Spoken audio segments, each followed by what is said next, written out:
Okay, everybody.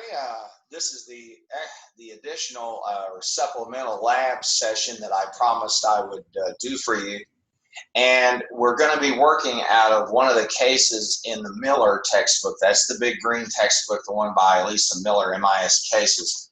We're going to take a look at Keller Industries, and if you go over to the table of contents over in Part 2 in the databases, and you go. You'll see that Keller Industries starts over on page 168.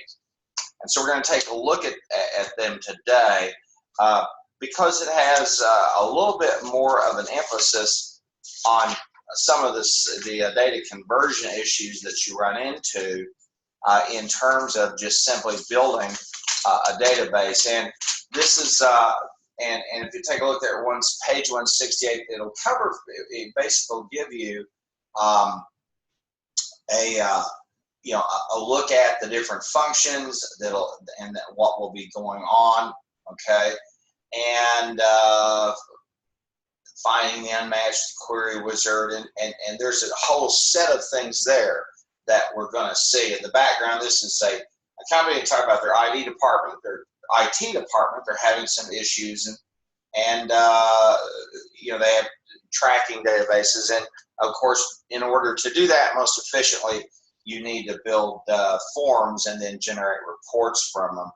And they give you some more information about the scenario and hardware, software assignment forms. And you can see some of that if you pop over to page 172, you'll see a couple of forms. Now, the reason I selected this case is because it shows you a little bit at the ground floor of how these data start. And most companies have some piece of paper where stuff originates, and then it gets fed into a database. Okay, it may be even their way of digitizing stuff may even be to scan things. Okay, and then do searches out of PDF files. You just don't know. But in this case, in Keller, they're using forms as a reporting device. So we're going to see a whole lot of different kinds of critters. Now, they show you the hardware report and kind of a tentative sketch of that. Then if you look over at page 174, you see a software assignment. Then page 175, a hardware report again, and then the employee assignment, page 176. And so they give you some background of they're wanting to get this stuff all listed, get it cataloged, and so forth. Now, these are files, and I want to go to the syllabus for a minute, okay? And I'll make sure that you understand why we're doing this. If you scroll over here, okay, and go to the syllabus, and I'll show you all the stuff that's due, you're going to find that on Thursday, the 21st of September, we have one more final upload due. This is a conclude case 20 or other DB case we have completed. And that one's going to be, that's due the 21st, Thursday the 21st of September. So you say, okay, what will we be uploading there? Well, I'm going to show you, and then we're going to talk about them today. I'm going to take 30, 40 minutes or so, and that way you'll have had all 200 minutes of instruction that you're supposed to have in a 4-hour period. So let's go over to the files, okay? And of course, we're dealing with the Keller case. So I'm just going to come right up here in the search box. I use Keller.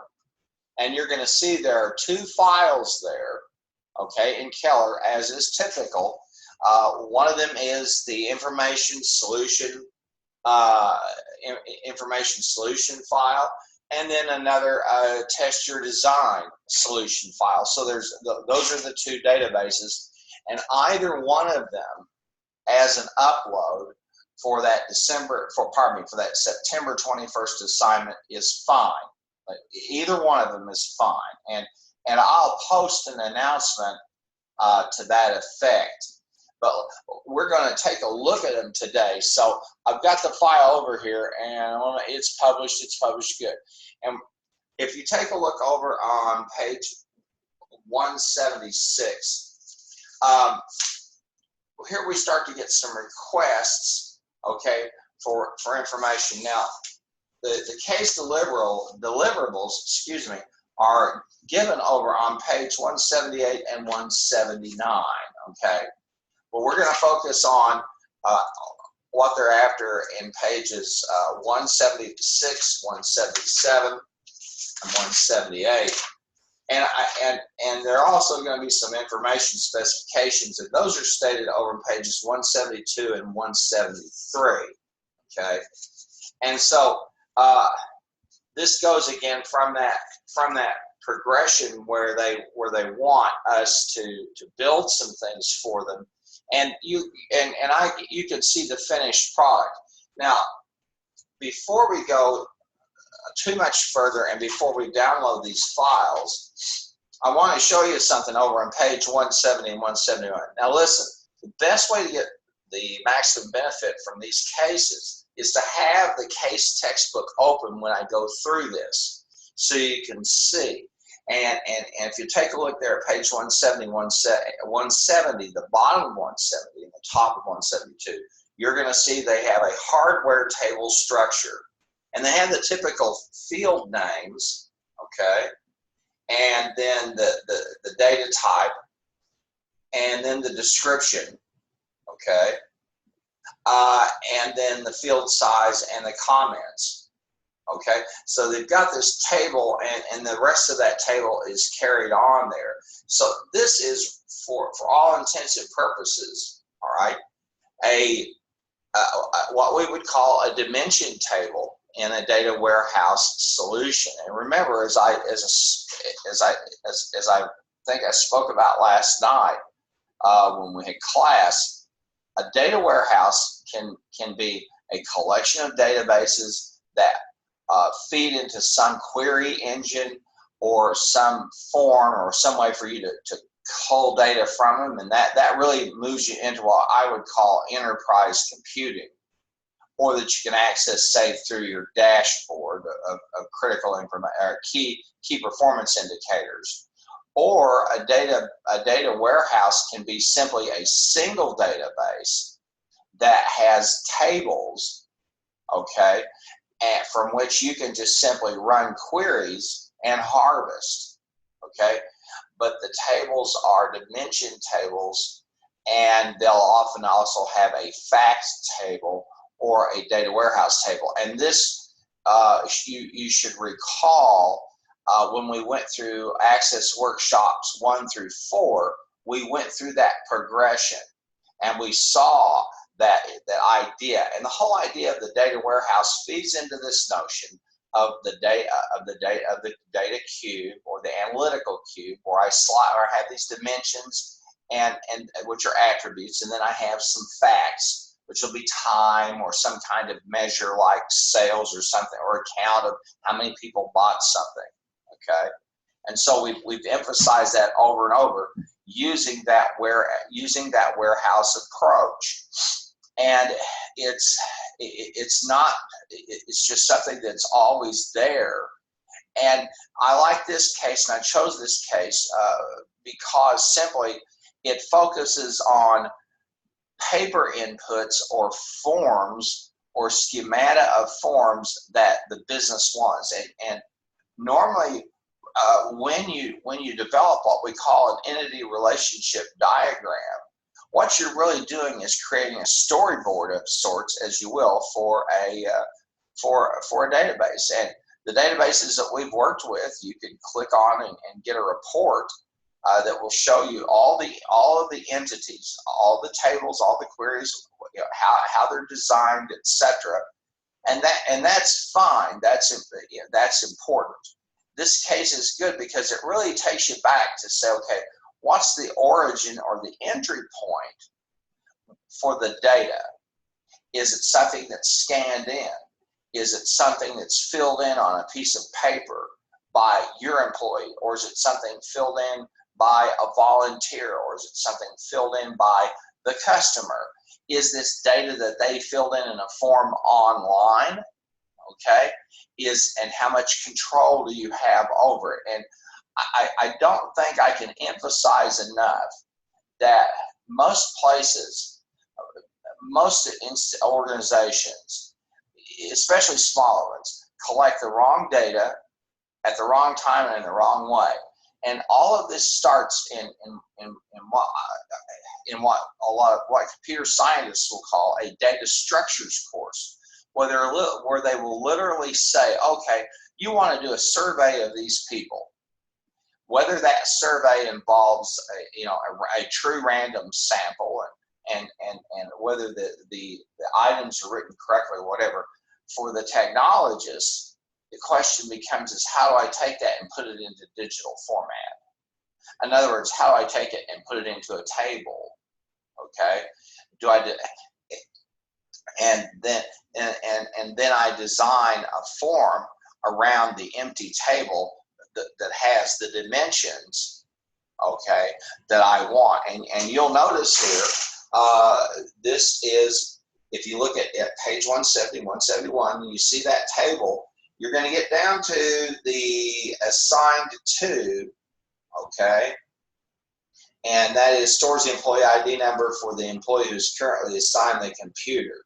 Now, we've moved into that very last field, assigned to, that's page 171, that's from table 1 there in the Keller Industries. That is a fact, okay? It's not a dimension. So this is a dimension table, okay? But it's a fact table. And remember, we talked about the difference between the two. A dimension table has attributes, okay? Characteristics, variables, whatever term works for you. And then a fact table, okay, is one that lists facts. Now, can you have a table like Keller has and have a one fact column and then one fact field, if you will, and extract? Of course you can, because what's going to happen is all of those attribute records that are accumulated will be, you'll be running queries with them, getting counts or something of that nature, and then you'll end up incorporating the fact data, okay? Now, I'm talking about this on the design levels because you as a decision maker, all right, you're likely going to work for somebody and inherit what they give you to work with.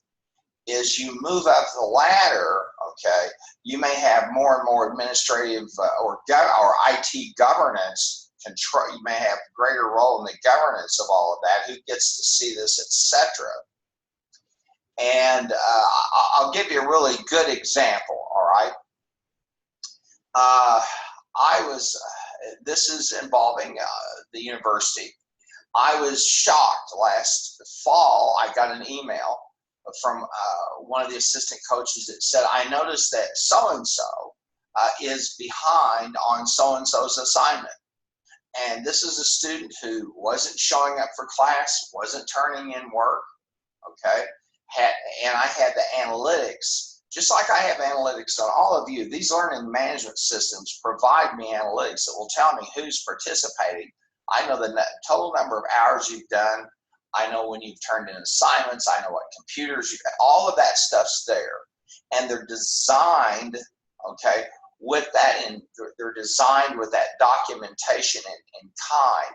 So I was able to say back to that coach, hey, I'm a little surprised, number one, you've got access. And so someone had made a governance decision for me, okay, that, and I understand that because the institution, we're a part of the NCAA, and we have to track very diligently folks' attendance, okay?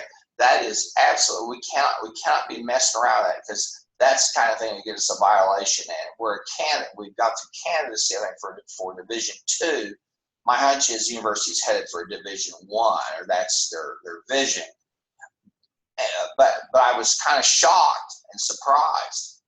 I was even more shocked and surprised when that same assistant coach also indicated that coach could see the grade book. And if you've taken courses with, I assume your other instructors have used Jupyter grades. And so this is someone who'd been given access to the Moodle room. We were using Moodle at the time, and Jupyter grades. And I thought to myself, one of these days I'm going to mention this episode in my graduate IT class, because this is a perfect example of a governance issue. Nobody asked me, the instructor, hey, or alerted me. They just simply acted on their own. So these are the kinds of practicalities on the front end, okay, that will get dealt with in a data structures course. And the format of the data, are they the right type of data, etc. Okay, so you know, it's one of those things. I think that you know, if you're, let's say if your company's going to do a marketing study, they're going to do a survey, and you have a chance to have input. I'm hoping now that you will understand, okay, that the question or the response is a type of data. The question itself really deals with you know, an attribute, or is it a fact? Okay, so that's something quite important, and I can't emphasize that enough to you. The Miller text does a pretty good job of putting all of that into perspective. But this is the part of databases and using this technology that makes it challenging. Okay, and for you to have an intelligent conversation with the IT people, when you go to work for somebody, and you're going to have a dashboard of some kind, okay, and particularly if you work for a large company, you need to take a look at it, and if they've used infographics, like they have something that looks like a speedometer and all that kind of stuff, okay, you're going to have to step back and ask yourself, what is this designed to tell me? What's it designed to help me do? Because in IT, as I've said over and over, is ultimately decision-centric. Computer science is language-centric. Computer engineering is hardware-centric. But IT is about people, software, hardware. It's decision-centric. And you don't collect any information unless you intend to use it, and you better know why you intend to use it, and you better know how this piece of data that I'm going to convert to information helps build company, contributes to the achievement of company objectives, that it contribute to company goals, that help company mission. We spend a lot of money on IT, and I would encourage you, go out and surf, and you'll find a lot of sources out there, estimates on the amount of money that we spend on IT. Okay, and yet, and as an economy, how much we invest in information technologies. And there are a lot of people out there who question: is this what are we getting for? Are we getting a bang for our buck? And I'm one of those people who says the issue is not the technology. Okay, the issue is the humanology, the human being. Okay, because if you put garbage into a system, you're going to get garbage out. And if no one notices that it's garbage out, then you're just going to flail along with poor data. And I can tell you right now, I'm working with an organization that is trying to utilize analytics, and the problem is their analytics are not accurate, but they want action based upon the analytics, and they issue a report every week, but the data are inaccurate. And so if the data are not accurate, the analytics is garbage in, garbage out. But that's because they have some systems that aren't talking to each other. Well, that being said, let's take a look at these two files. And as I said again, okay, the Keller file, either one of them is fine for you to upload on that assignment. We have an upload assignment due on the 21st of September.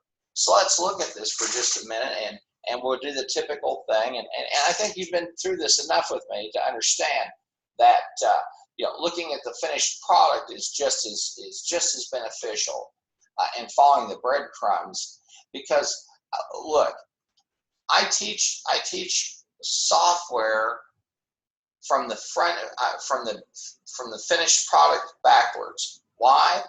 Because you're managers. You're not builders. You're decision makers. So it would make no more sense for me to say, okay, well, let's build the database, okay, unless it's just a fairly simple thing. It made no more sense. If you were all recruits and I was your drill instructor, okay, in the Army, I'm not going to sit you down and say, manufacture your weapon. I'm going to give you a weapon and tell you how to use it, okay? And it's the same process here, and how to report whatever flaws it might have or whatever. So it's the same thing here, okay? The problem, as I said before, it's not the hardware, it's not the software. The problem is the peopleware, all right? And that really is the issue. And right now, a thing in the news is this scandal with Equifax, where they had, I don't know, 100 billion or 40 billion piece customers' data compromised. There's a person problem, okay? The company, people are saying they're still not willing to accept the responsibility for what's happened. We had a people, and when we hear all this stuff about the Russians hacking the election, okay, how did they get into the emails of John Podesta? It's simple. They sent a phishing exercise. They didn't have to do any extreme. They didn't have to go through running a whole bunch of bots to get his password. They just tricked him. And we've seen other instances where someone does a phishing, gets caught in a phishing thing, just a simple thing. Or like Eric Snowden, who just walked out of NSA one day with a thumb drive full of all kinds of information. So it's usually the people problem. And so the Keller Industries is a good case because it shows you, okay, how management, okay, is trying to take paper and pencil for schematics and move it over into something that's automated, okay? Now, that brings me back to one final thing that's important. Using forms, developing tables, you need to know, why am I collecting the data? Is this an important attribute? Do I really need to spend the money? Because when you start talking 50,000, 100,000 records, this starts to become real money. So do I really need that data? If I don't, I'm wasting time and energy. And the other thing I have to ask myself is, okay, what reports do I want? What queries do I intend to run on a regular basis and then on a serendipitous basis, okay? And the regular queries that you get, those are those are KPIs, key performance indicators, and you should have that. And look, you can go out and search the internet and look at dashboards, and there are a lot of workshops and books and they're all incredibly full of infographics and all kinds of stuff that really makes it look like a dashboard. Like, as I said, like a speedometer and stuff like that. But folks, listen, if what you get fed is junk, it's not any good for making decisions. So that being said, let's open up first of all and go over. You should be at the files now, and we're going to download the Keller CIS solution. Okay, we're going to download it, and then we're going to kind of take it apart and let you see what that looks like. So I'm going to download that.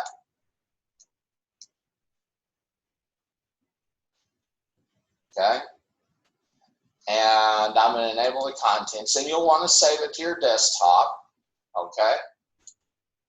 And you also want to go to the shutter and make sure that you can see all of the objects, okay, in the navigation pane. So I'm going to take this, I'm going to save the database as, and it's Keller, and I have it Keller solution CIS solution 4, and I'll save it on my desktop, and then I'll enable editing. Now, let's go through a routine that you've seen me go through many, many times, but it should be familiar to you. The first thing I want to do is get an overview of what I've got in this database. Is this a database that appears to feed into a series of databases that then kind of lead us into the realm of enterprise computing? Or is this kind of a self-contained warehouse? And let's look at it. Now we have 1, 2, 3, 4 tables. And let's go down and see if we have the forms, and we have 1, 2, 3 forms. Okay, so there's one of these tables that apparently either combines, is combined to it. We have 3 forms, and I'm surprised we don't have 4. However, the company specified they want 3 forms, so there may be something here that we'll see as we work through it. I haven't looked at this case in a while, so I'm having the same experience you did. I didn't rehearse this or anything, so we kind of learn it together. Let's look at this table, okay? And before we do, notice that this is the old school. These are the tables. Start with a TBL, meaning table, and then you see a QRY for query. You come down here, you'll see an FRM for form, and you'll see RPT for report.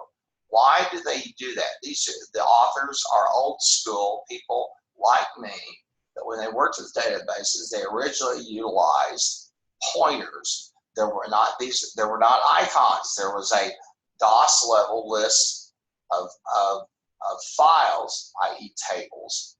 And the way that everybody decided was, here's how I know it's a table, because you couldn't tell because you didn't have icons.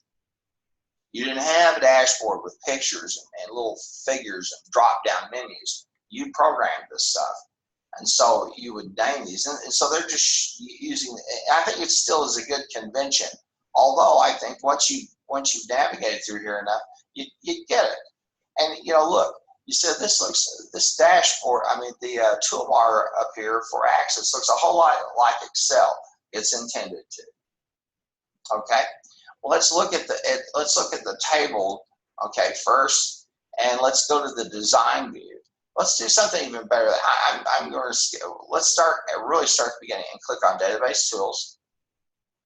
Okay, and then let's click Relationships. And this gives us, remember we talked about the star versus the snowflake scheme, and this lets us see how this is all configured. And I'm going to size that out. Okay. And then I can size it down if I want to. But I'm going to go ahead and click the external data and Database Tools. I'm going to go back to Relationships,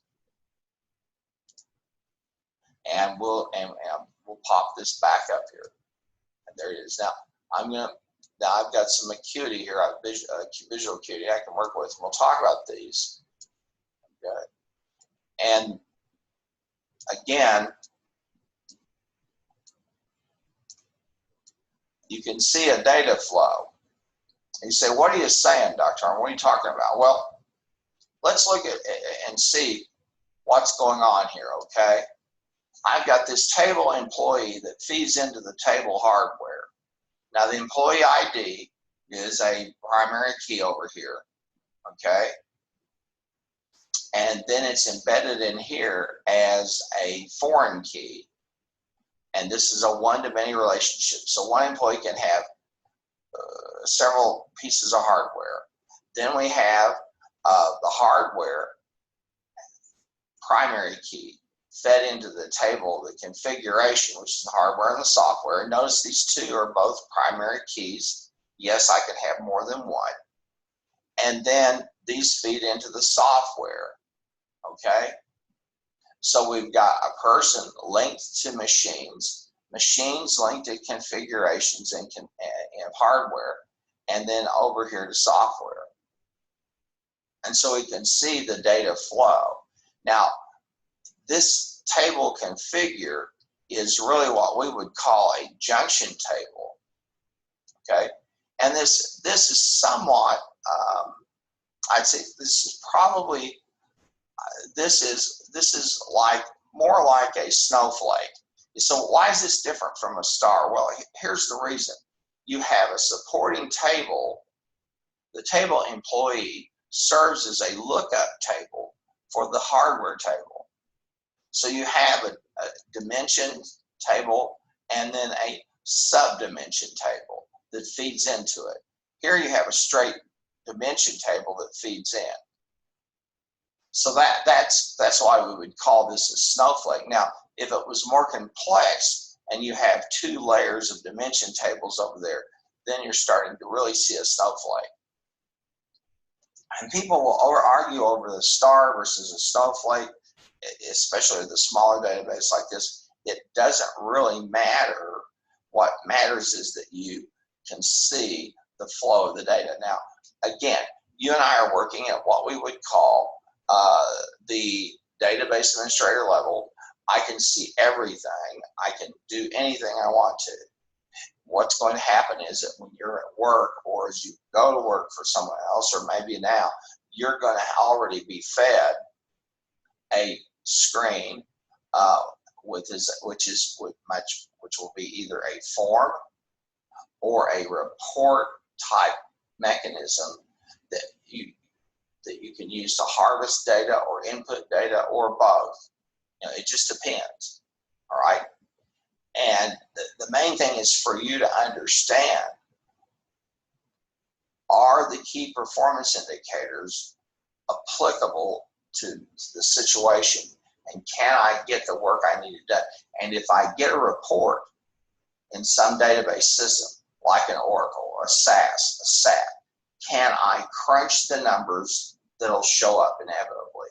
Because all databases ultimately are going to have dimension tables, and they're going to have fact tables. Okay, that's just the reality. So we started here, and we looked at relationship tools, and we can see how this is all done. Okay, and so we'll close that off, and we will save the changes. But we've seen the relationships. Now let's look at these tables, and we'll go to the design view. And you can see this is the configuration table. And this has been done fairly well. There's a couple of things. They show the data type. Okay, one is a number and one is text, and that makes sense. Now, in the real world with these descriptions, you'd have the description plus the name, initials, or employee ID of the person who did the description and the date it was completed. So you know, and every time something's added to or changed, that should be put over there in the description as a note, so you know how things have changed or evolved over time. Now, the authors have skipped that step, okay, but in a real database, database administrators will check this stuff. Now, we've got the 2 fields, and remember this is one that was kind of a junction. Now let's go up here to the data sheet view. Okay, and we can right click it, and we'll go to the data sheet view, and there it is, and we'll save the table. Okay. All right, now notice something about this on the HID. We have a little drop down menu. Let's go back into this table and take a look for a moment. Now let's go down to the design view. Click on HD and click on the lookup tab. And you'll in the field properties, you click lookup tab, and notice you'll see in the display control they have a combo box. And the row structure type is a table or query, and the row source, and there's the SQL. Select hardware table for the hardware from the table hardware. So there's, and let's click there for a moment. Click in that third, and then see the 3 little dots, and click on that. And so the way we fill that line, the way we create that little drop-down menu, and I think we've done in class before, is by using that little query builder. Okay. Now, my hunch is you won't be doing it, but at least you'll understand how these drop-down menus get produced. And there's the SQL. There's one column and the configurations, and we did that before, so it's not that big of a deal. So we'll close this. We'll go one more time, and let's look at the data sheet view. We'll save the table, and there we go. Okay. Now we're going to close this off, and we're going to look at the table for employees. And pretty typical stuff. And notice here, we have an employee ID. Now let's go into this design view, and my hunch is when we look, yeah, we're going to find, well, it's text, and we're not using an auto number, so I guess we're using some other kind of ID, but there's something very important here. If you come down into the field properties, you'll see on the indexed, yes, no duplicates. So when we input an employee ID, there can be no duplicates are not allowed. Let's go back up top and take a look at the data sheet view. And here we see that they are numbered, okay? Now the only thing about this that I don't like is that they're not auto numbers, okay? So that every time you go to input, and these should all be required. I would use an auto number, or I would be using like an employee ID assign, or maybe something that links to a social security table that a person can't see. But you know, this is not perfect, but we can see how that's all created. And let's go back down into the design view. Now we got the last name, and notice something, it's not required. Neither is the first name. So this is an exercise in stupidity because you could end up with a table. You never look. If you want the information, my philosophy is require everything. In other words, the record won't save unless you input the data. Otherwise, why have it on a form that somebody fills out, or why have it on an electronic form where somebody fills out data and you don't intend to use it? It's an exercise in futility. It's a waste of time and a waste of energy. So you might as well require it, and that doesn't allow the record to save, because otherwise you end up with reports with all kinds of null data. And we've talked about this. The null data problem is, did they intend to put a 0? Is it null because we don't know? Is it null because we just didn't input the data? We have no idea. Null and 0, as we've talked about, are not the same. And it is the bane of anybody. I guarantee you, if you run reports at work and why am I getting all these null blank stuff? That's because somebody somewhere in designing the table didn't do you justice. And that's when you, as a manager, might want to talk with your supervisor, or you might want to go sit and talk with IT folks and say, I'm getting reports with all this data. Help me understand why all this is blank. What do you think's going on? Now, if they're a good vendor, or if they're a good part of your organization, they're going to explain that to you because they're going to have the experience. Well, so and so wanted to collect that data. Okay.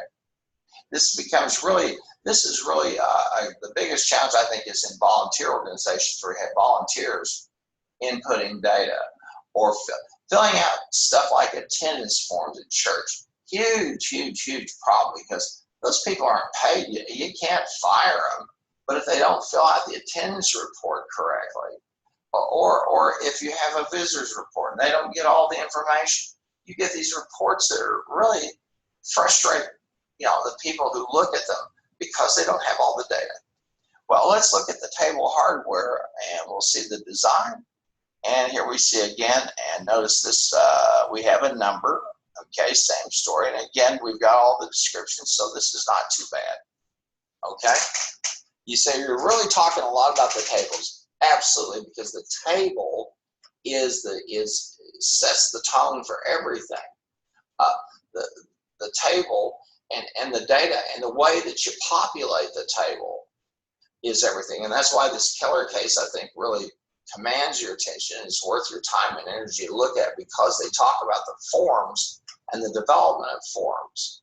Okay, and again, we've got those. We'll get those down. We'll close these, and then we'll look at the table for software. Same story. Now I'm going to do something interesting here. I'm going to click. We'll get the database tools. I'm going to click on the table hardware, and then click that database tools, and I'm going to click on object dependencies. And you'll see the table objects that depend on me. You'll see the table configuration, the table employee, and all these queries and these forms depend on the table hardware. I can click the table employees, and I can do the database tools. And I want to pin my tools, but actually it'll stay there. And I can look at object dependencies. You say, why? Well, this helps you understand the flow of data. Now, you may be at work, and chances are you may not be able to see where the data came from. But you certainly, if you see something, it's kosher for you to say, ask your supervisor, or where does this come from? What's it dependent upon? And that will give you an insight into some of the data streams. Well, they have a whole bunch of input specification, okay, and they want to select an HID from a combo number and all this business. So let's look at this first query. And boy, this one's for the books. How many people use a WordPerfect or Office 3x3 Professional? This case doesn't, and then the count. Let's go into the design view, and we'll see. Let's go down, and we're going to see the two tables. Okay, and we're using the SID. Okay, linked with it, and then here we use the criteria. And I want to take that, I'm going to copy that. I'm going to put it into a WordPad so you can see it a little better. And we're looking for anything that uses S5. And we set that up as a criteria. Okay, so we'll close that off, we'll save it, and we can look at the data sheet view. There it is. So we get a count. Same story over here. We're gonna look at some facts. We'll open this up. The manufacturer, the category, and notice. And then we have the manufacturer's Dell, and what categories do they have, and how many the counts the manufacturer, how many have those. Let's go back in here into the design view. And we want to know how many people have a Dell notebook. And then we want to get a count of them.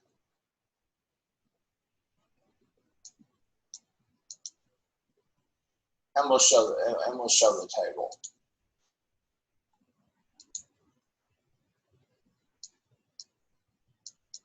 You can see we have to mess with this a little bit. And you know,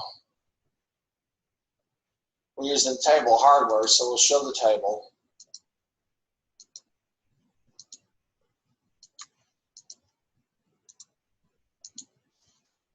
I'll close that off. The rest of these, I think, are you know, fairly explanatory, and the forms are as well. Let's open the form up, okay? And that's an ugly looking form, isn't that? So you'd want to maybe go into the design view, maybe in layout, and change some of it.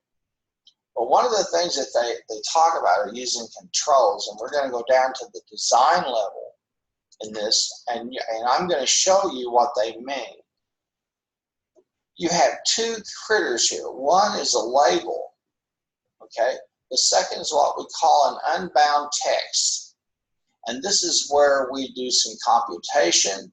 In other words, we do an expression, or we get data. Now I'm going to click on this thing called serial number, and I'm going to click on its properties, and you'll see over here a property sheet that tells me its control source is a serial number, the text format, and its database. And I see the three little dots right there. Hop on that, and it'll show you there's an expression. This uses the expression builder.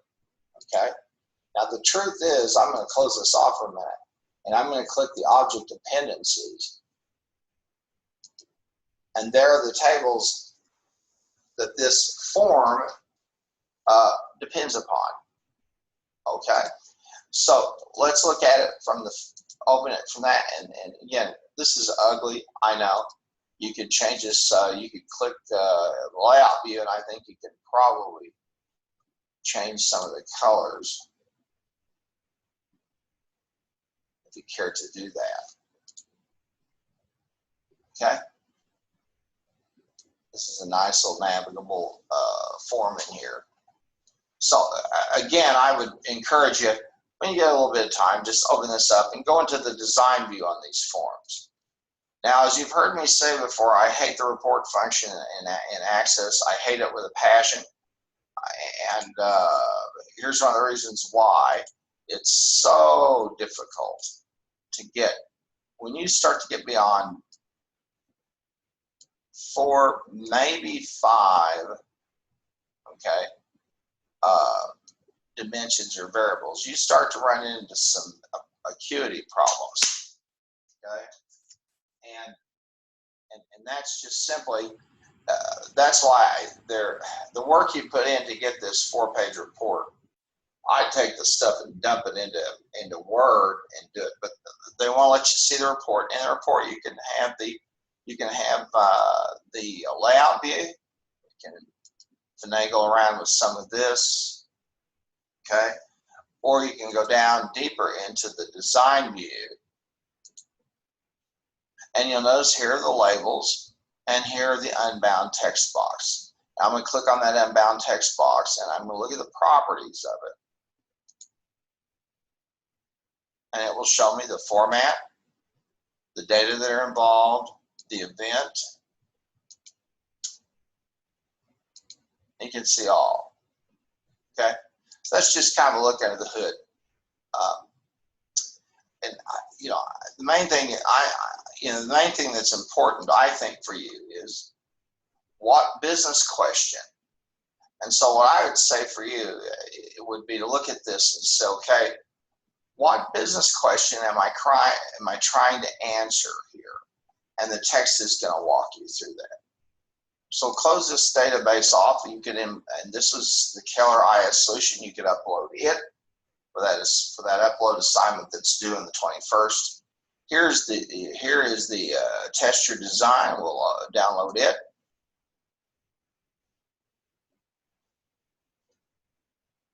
Okay, I'm going to enable the content. Now you'll want to save this to your desktop so you can load it back. And let's go ahead and then make sure we see all the access objects. And again, here we see forms, reports, queries, and this is truly a warehouse approach. You have 2 tables and look at all the queries. Okay. And let's look at click on database tools, and we'll look at the relationships and look. We've got the 4 tables and their relationships. And again, we're using that warehouse. Use the forms to input the data, and we run the queries. Okay, and so this one right here, we'll open it up. This is a fact. This is creating a fact query because we're getting counts. Anytime I get counts, okay, or I get figures, numbers, data that can be counted, from which it makes sense to perform a mathematical operation. I have a fact query, and I can generate that into a fact table, if you will, but really I have a fact query. And it's easier, and look, if I had 1,000 of these on this count, what am I going to do with them? I'm going to export to Excel in a heartbeat and do the heavy lifting there that I might need to do. But you know, we're familiar with seeing this, okay? And this is down on the design view. You can see it again. Well, I think that pretty much gives you a nice rundown of Keller, and you can go in through the text, let it walk you through. I think I've given you sufficient, and you've worked with this enough, you have a comfort level of walking through it and seeing what all is here. So I'm gonna close this off, okay? And remember, either one of these can be used to upload over here. I'll click on the syllabus, the upload assignment that's due on September 21st. And you'll see, okay? And so we've looked at Keller, and Keller is a good case because it deals a lot with the initial input of data, okay? And then walks you through the test your design and all that business. But you can see, okay, how we've taken those data, and you're doing this as you do your group software projects. You're taking the textbook, you're generating questions, okay? And then those questions are data, and then I've given you a series of queries to run to create information, okay, that you could make a decision on. Okay. Now I might ask you, okay, well, do we have too many high difficulty? Do you have too many items that are high difficulty, too many that are low difficulty? That's a decision piece you can do. And then generating a report and then popping it into Word, doing that collection, extraction, analysis, and then reporting. And that's that process that we go through with databases, okay? And you've seen us go through the same process basically when we worked with these spreadsheets. Well, folks, that's pretty much it. I want to just direct your thing to one thing that's kind of non-related to all this, which I saw this morning in the New York Times, which I think is worth you seeing, okay? And let me scroll down over here to the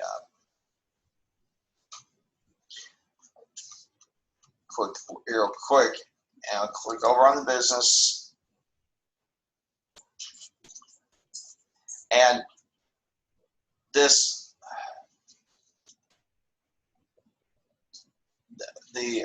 what was the headline I was to find this for you here.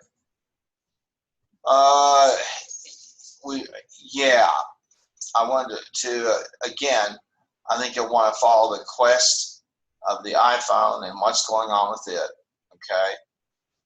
And I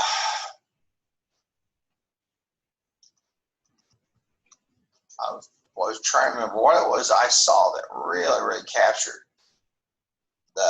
some bit of business that we're after here. I'll go over to the technology section for just a minute.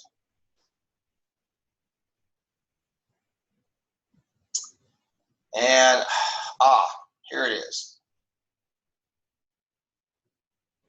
This is a good example of database technology, okay? Using these tools in here, okay, in your file. And this is really two things. This is a use of geographic information system data, okay, with a recommendation engine tied together. And you may use something like this already, but you didn't realize that it really is based upon, it really is a database, okay, but it's populated by all of you. Well, that's pretty much going to do it. So I'm going to stop now. I'm going to stop the share, okay? And I'm going to stop the recording and end the meeting. And this will be the supplemental lab that we did for the course. So